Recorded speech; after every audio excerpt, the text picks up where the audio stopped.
Cramer. I am a person who's very passionate about people, equality, and the inner workings of intersectionality and advocacy. This is because for much of my life, I only identified as someone with a disability.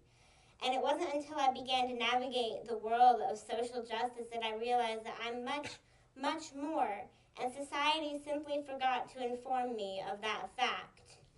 All that I knew about disability was wrong. I held within me deeply ingrained, internalized prejudices that now are vague scars that serve to remind me every day that of the severe necessity of education and activism. I'd like to see myself in the future among leaders of the disability rights movement, but how can I get there? How can I, as an individual, speak on behalf of other individuals? No community is obsolete, and while we like to condense the oppressed into categories, within those defined groups, there is infinite variations. And so I have no right to declare the meaning of disability beyond my own experience. So I spoke with my professor, Dr. Rosalie Gonzalez, who actually represents Indigenous and Native American women at the UN. And she told me I was right. No one can speak for anyone else's needs. But she explained, only by responding to injustice from your own personal standpoint can you affect change. If others find within your message their own struggle, you will naturally become a spokesperson for that community. So she taught me that activism comes from within. Humans like to distill.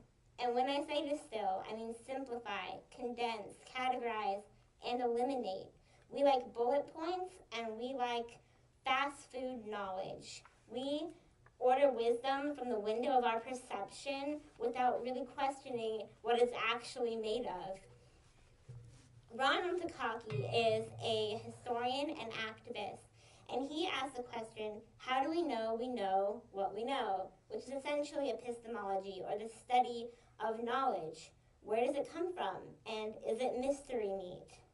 Takaki also offers the concept of the master narrative, which is essentially an overarching statement or script attempting to define an essence. So he talks about the master narrative of American history. I see a very much a master narrative of our existence. We forget how we become who we are.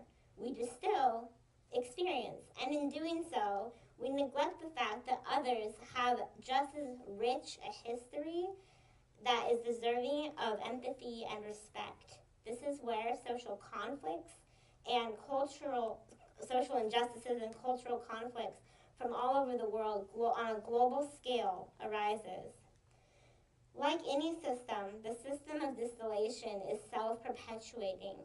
When we consume knowledge without reflection, we then regurgitate it to the younger generation. When we forget our own story, then what stories do we tell our children? We are not only victims of the system, we are mechanisms. And that is why it's crucial to transcend the system altogether in order to reform it from the inside. The individual is internal to the collective. I know I'm getting wordy, so let me just say this. Consciousness is a conscious effort.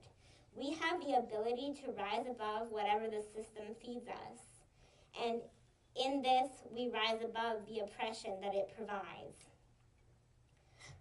So meditate, reflect, and analyze the ideas in your own mind, because I'm pretty sure it's very unlikely that they're what you thought they were.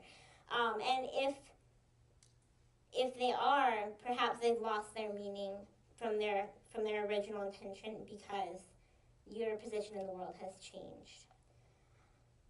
It is crucial that we rise above this, that we help others in their own journey to self-awareness in whatever way you see fit, but just be aware of what you're processing and what you're experiencing, because once you light the candle within yourself, you can set the world on fire. Mm. Thank you very much.